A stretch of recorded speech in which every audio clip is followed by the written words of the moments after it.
Hey there, YouTube baby, coming back today. Straighten my shirt up real quick. Sorry for the delay, but I'm getting around to picking up some video making here lately, and this will be a response to the old school gamers angry gaming tag. I apologize for the delay, but thank you very much for tagging me. And here we go. Question number 1: how many controllers have you broken out of anger? I can honestly say I've never broken any controllers out of anger. I've scuffed a few up, and the only controllers I can ever remember throwing around were Sega Genesis. Nintendo happened every once in a while, but Sega really got underneath my skin. And the game I can think of was Super Street Fighter 2. I believe it was Championship Edition for Sega. It was I was playing as Guile even, and I was taking on. I got all the way through the game. Sagat and M. Bison were the two guys who just made me throw that thing around. And like I said, yeah, scuffed them up, but never broke any, surprisingly enough. Some of them actually rattled a little. I think a little piece of plastic fell off, but if you consider that broken, I guess that would count. But yeah, besides that, never where they wouldn't work anymore.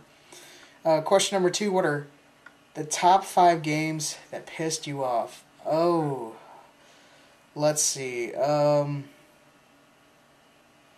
That's a tough one. When I was younger, not now because of course, like most people, I'm a retro gaming master. But Super Mario Kart for Super Nintendo.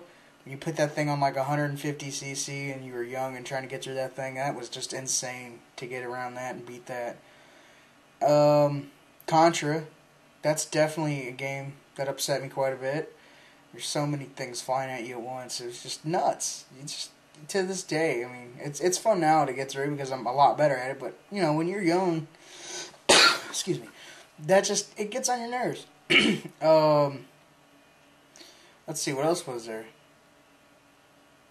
Who Framed Roger Rabbit, because I didn't have access to the internet when I was younger and I couldn't call the power hotline and get tips because, you know, my parents would pay for it, so I could never figure out where to get both parts of the wheel, and it was just sad that I couldn't beat that game because of that. Let's see what else. I alluded to it earlier, but any Street Fighter game really, I mean, that just gets insanely hard near the end of those games, to me anyways. That's one game I've never really perfected on beating over and over. I have beaten it a few times, but it's something about Ken is notorious for being later in the game, for me anyways, and being hard as hell to kill.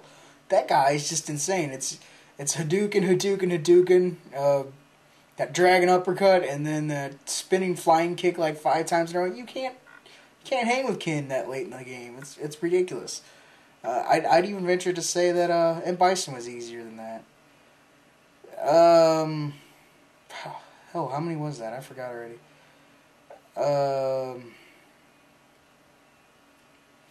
Castlevania series. That was another group of games that really got underneath my skin. Flying Medusa heads and crows, man. I tell you what, those two things. And those Medusa heads, those would just come out continuously over and over and over. So, yeah, that was no good. And last but not least, when do you get pissed off, or what pisses you off?